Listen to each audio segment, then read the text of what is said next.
Logan Paul finally returns to the boxing ring, being out for over 2 years. He's one half of the main event on the Misfits Prime card, potentially taking on Dillon Danis. If he shows up, I'm going to break down this fight and see if Logan Paul can finally take his first W, or if Dillon Danis proves to be the fighter he claims to be. So like Wade says, breakdown. Let's go. Logan Paul is a fairly lazy counterpuncher. Most of the fight he just stands still with a low guard and throws single punches such as a jab or check hook, and will almost always avoid exchanges by either backing up or quickly entering the clinch. The clinch could be a big factor in this fight, as it's one of Dillon Danis' strongest suits and Paul's tactic to avoid exchanges. I envision both men trying to get the better of each other in the clinch. Danis with his grappling experience, and Paul with his wrestling experience. Danis will attempt to put his weight on opponents in the clinch by leaning on them in an attempt to wear them down.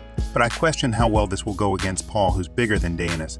But Paul hasn't shown to have the best cardio in the past, and Danis' cardio is left unanswered. Due to Paul's low guard, his defense relies on his reflexes. Most times either he leans back and parries the shot, or will use his right hand as a guard. When faced with pressure, Paul will back up but shift to the side to avoid being left on the ropes.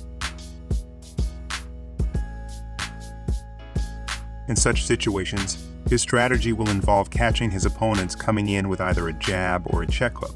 This is a huge problem for Danis due to his lack of distance control and always enters range recklessly. Danis prefers to engage on the inside and almost never extends his arms and just throws arm punches. He doesn't put his hips and weight into his punches. As a result, his shots have little to zero power. Danis demonstrates a lack of defensive responsibility, as he tends to leave his chin higher than Snoop Dogg and his head on the center line. Additionally, he leaves his hands down by his waist, making him susceptible to counterattacks. His habit of falling into punches is similar to what happened in the Valdez versus Burchelt fight. These mistakes are what you want to avoid doing against a counterpuncher like Paul.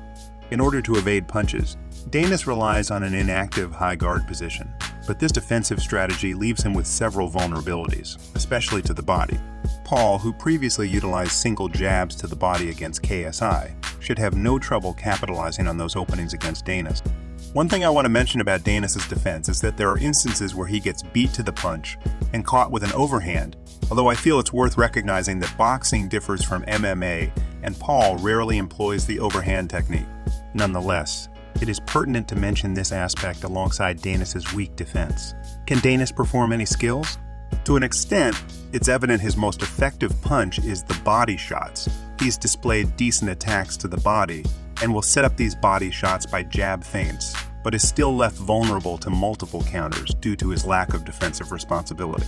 It remains uncertain how effective his body shots will be against Paul, considering Paul's tendency of staying out of range. Paul, in my eyes, is a frustrating fighter to watch, mainly because of his consistent neglect of his right hand. Instead, he relies on a simple jab to keep his opponents at bay, but curiously refrains from following it up with a straight right. Even his jab can be telegraphed at times due to the excessive movements he exhibits before throwing.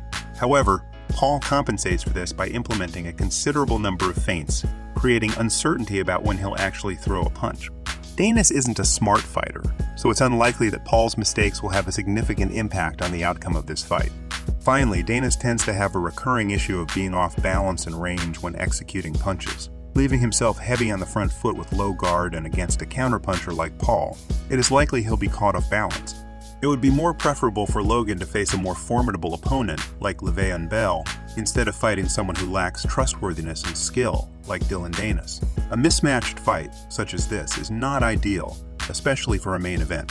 This fight is heavily one-sided, and I anticipate Paul finishing it within 3 rounds. The first round will involve Paul warming up, loosening the cobwebs, and both fighters attempting to gain an advantage in the clinch.